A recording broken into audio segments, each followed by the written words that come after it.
Protesters in the Iranian capital have stormed the UK embassy compound during an anti-British demonstration. Militant students clashed with police and threw stones at the windows. They're also said to have pulled down the British flag, burned it, and replaced it with the Iranian one.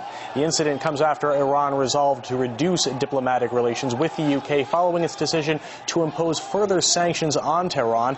To discuss the situation, we're joined live by Mark Alman, visiting professor of international relations at Bilkent University in Ankara, Turkey. Thanks for joining us here on RT. So how explosive is the situation right now?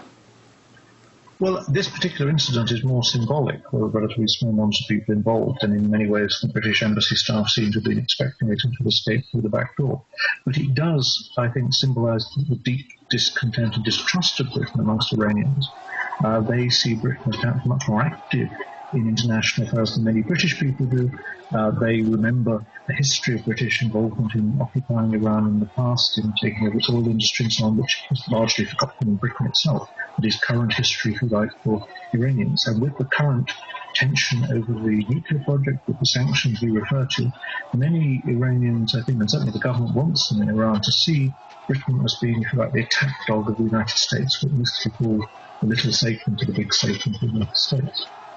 How do you think Britain will react to these attacks on its embassy? So far, we have the Home Office saying that this is an outrage. Yeah, there's limited reaction the British can have. After all, Britain has introduced fairly rigorous and extensive sanctions. There's very little business, little contact really done between Britain and Iran. So the British government is really reduced to words. The question is, how far will this be used to up the tension as part of a general question with regard to whether Iran's nuclear projects are going to be attacked by the West, by the United States and its allies, either directly with military force or perhaps indirectly using some kind of cyber warfare and sabotage. Again, the Iranians believe that the Western intelligence services, along with the Israelis, have been involved in assassinations of scientists and sabotage in their country. They say they believe it. And such is the, if you like, the legacy of past involvement by the British and Americans.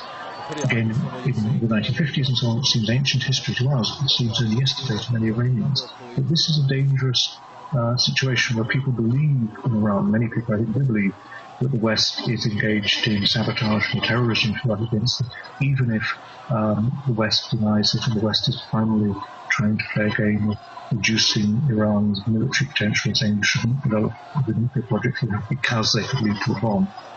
Now, Russia has recently said that events unfolding around Iran, imposing new sanctions on the country's financial and banking sectors by the UK, Canada, and the US. Russia seems to think they carry some of the echoes of regime change. Do you think that this reaction could be expected? Yes, I mean, I think, in fact, this action by the students in Tehran serves the interests of those people in the West who want regime change in Iran more than it serves anybody in Iran. It confirms the image to the average Westerner that Iran is run by mad dog mullahs and extremists, and there's really no point in trying to negotiate with them. I think, therefore, whatever the motives of the people who attack the British embassy, from the point of view of the hardliners in London and Washington, they will say, well, this actually is good news for us. It confirms the image of a country that really can only be dealt with by sanctions and threats of force. And of course that's very dangerous, because I think it's also a country that doesn't really give in to those threats. Right. Mark Alman, visiting professor of international relations from Bilkent University in Turkey. Thanks for your perspective. Thanks.